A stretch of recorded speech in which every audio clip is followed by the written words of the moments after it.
This episode of Ag State of Mind is brought to you by Kubota. Together, we do more. Welcome to Ag State of Mind, a podcast that examines the stresses affecting producers of agriculture and how to alleviate these stresses and improve farmers' lives. In this podcast, we discuss openly the mental health crisis that is occurring in the agricultural community and what we can do to help turn it around. Now here's your host, Jason Meadows.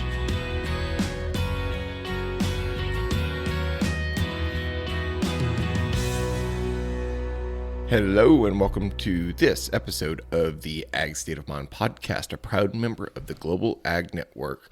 I am your host, Jason Meadows, and today our podcast is brought to you by Kubota. Kubota equipment that's built right, built ready and proven for over a century. Tractors that are adaptable and versatile. Hay tools backed by a 2-year warranty. Sidekick utility vehicles when durability meets speed.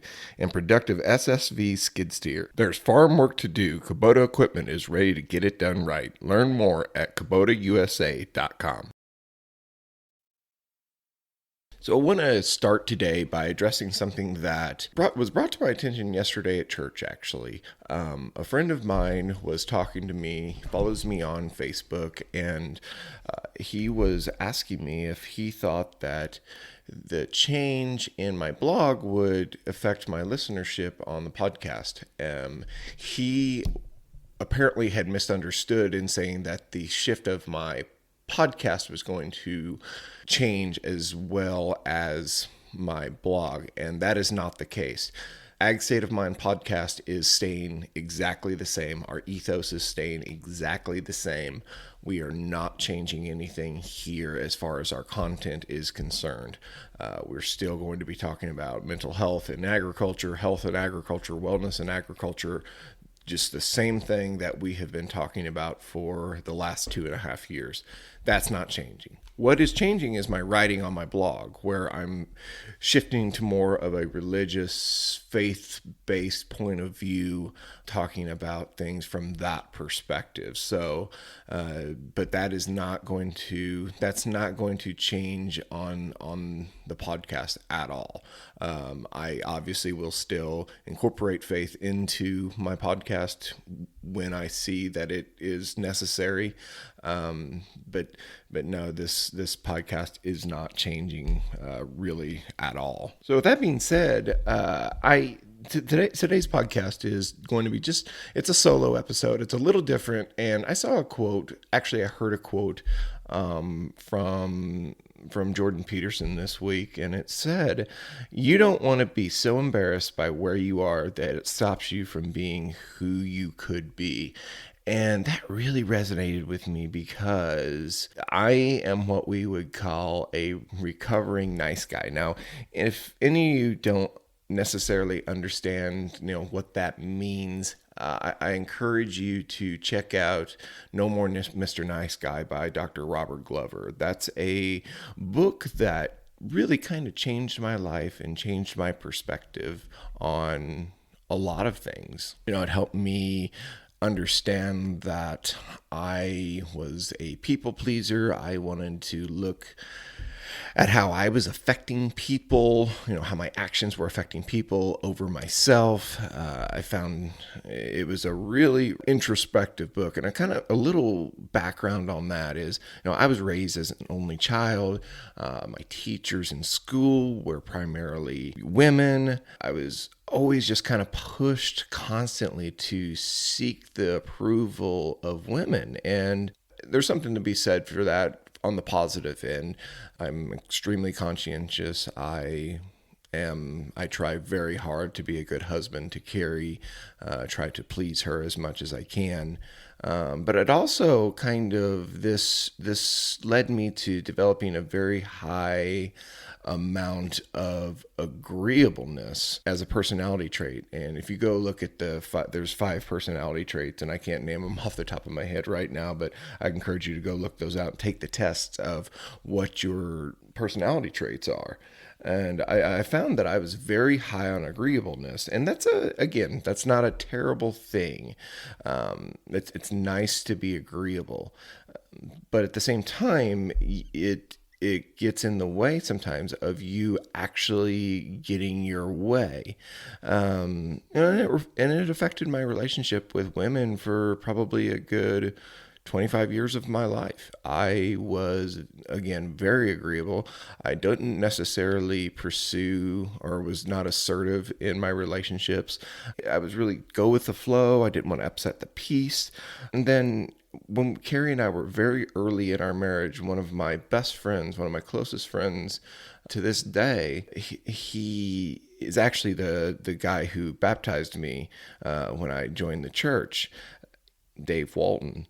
When we were very early on in my marriage, I was kind of, we were having a discussion and talking about this. He said, well, a book that's really helped me is No More Mr. Nice Guy by Dr. Robert Glover. And that book changed my marriage, changed my outlook on how I was supposed to act. We've been conditioned to do is, like I said, go along with the flow, do the things the nice way, don't upset the peace. You are submissive kind of to your wife. And that's what culture has shown. That's what like TV has shown. And again, what we've been conditioned to believe as we have grown up in a society where we as men have been kind of conditioned to always please women. So that Dr. Robert Glover saw that change and saw the need in trying to shift this mindset among men. And I found, actually, funny enough, I took pride in being a nice guy. That's kind of what I think that's the overarching theme, is many nice guys, they take pride on being nice and being agreeable and being someone who always says yes and always helps people around them. But it was actually, in that thing that I was taking pride in, was actually very harmful to me. We found, in reading that book and interactions, I found out that the woman in my life, Carrie, she did not necessarily want me to always be agreeable.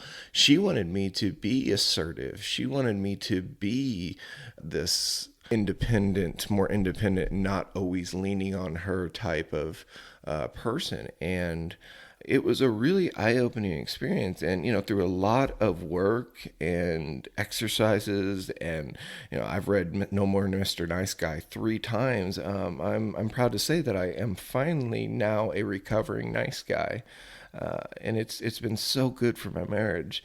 But I still see that Mr. Nice Guy begin to creep in sometimes in my social media presence. And I found out that I was being much too agreeable and conforming to the masses a lot whenever I was posting online for kind of the same type of motivations. I wanted everybody to like me. I didn't want to upset anything. I wanted to be very agreeable because I am a very agreeable person. And I found out that I was kind of allowing others to dictate the content I put out. And I found out it thwarted me from posting certain things for the fear of potentially offending someone, whether that be some of my political views, whether that be my religious views, whether it be a number of things. So I've kind of found myself pushing against my tendency, my almost want, that comfort space of being agreeable. If you follow along, you've known I've put some things that I didn't necessarily think were controversial online, but I knew that they would offend someone. And that's another thing, to go back to Dr. Jordan Peterson. What he says is, whenever you are really having discussions with people and really trying to get insightful information out there and putting things out there, that you run the risk of offending someone. And that's the only way to have meaningful discussion, is to run that risk of offending someone, and then you can find out why you're offending that person. And whenever you find out why you're offending that person, maybe you can learn a little bit more about that person. That's been kind of my ethos lately online, is to not necessarily seek, not at all actually to seek to offend someone, but do not hold back for fear of offending someone. And I found out that my I'm much more pleased myself with my content. Now, I can say that there are people who have unfollowed me online because of it, and as sad and kind of bothersome as that once might have made me, I found out that I am becoming more myself online, and I'm not trying to conform to the masses and trying to do things that everybody else is doing, and continuing to try and stand out and be very personal online. So I want to close this today by saying that this podcast, my blog, my social media presence, and I know it's not as big as most, I shouldn't say as most, but as a lot of people's presence online. But I also feel like that I have a calling from my Creator, from God, that I have this unique platform that I'm able to kind of express my views. And I'm never going to push anything down anybody's throat. I don't want to overwhelm anybody with anything, but I am also not going to hold back on things that I might think are controversial, at least not anymore.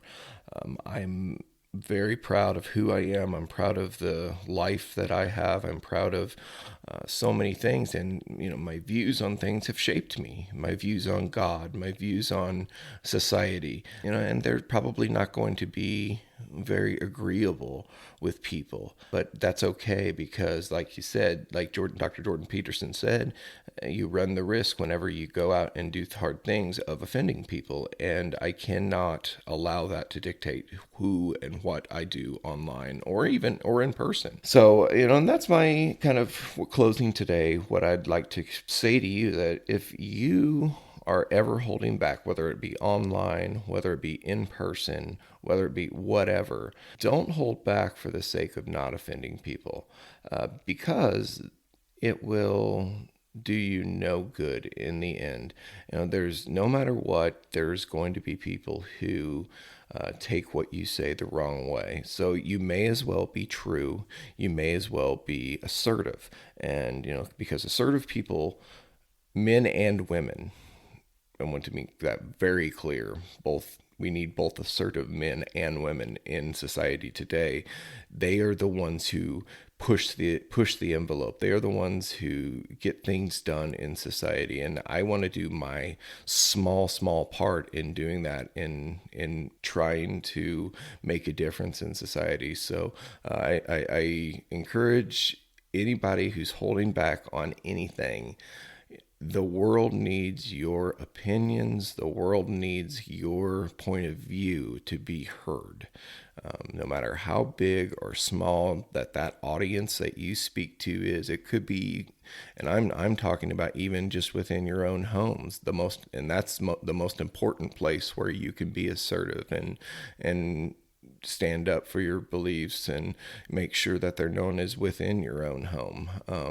And I'm not telling everybody to agree with me, because Lord knows that is not possible. As much as I would like for that to be, I know that I have a different point of view than most people on a lot of things. So, but do defend them. And I will, even though I may not agree with you on things, I will 100% defend your right to say them.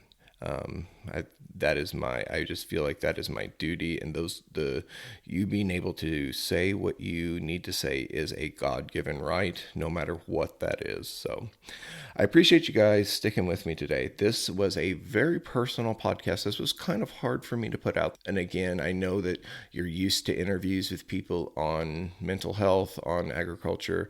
that's not going anywhere. The big thing today is I'm actually recording this the day after Easter, the morning of.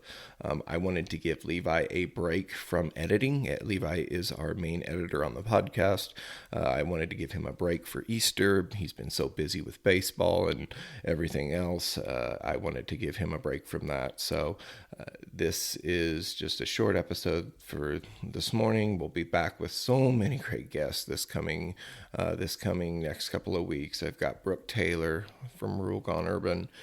Just an incredible story. I encourage you to go seek her out online and follow her. And then I just so look forward to her and I's podcast together. So, all right, guys, have a great week. And I will talk to you later. This is Jason Meadows and the Ag State of Mind podcast. Thanks for listening to Ag State of Mind.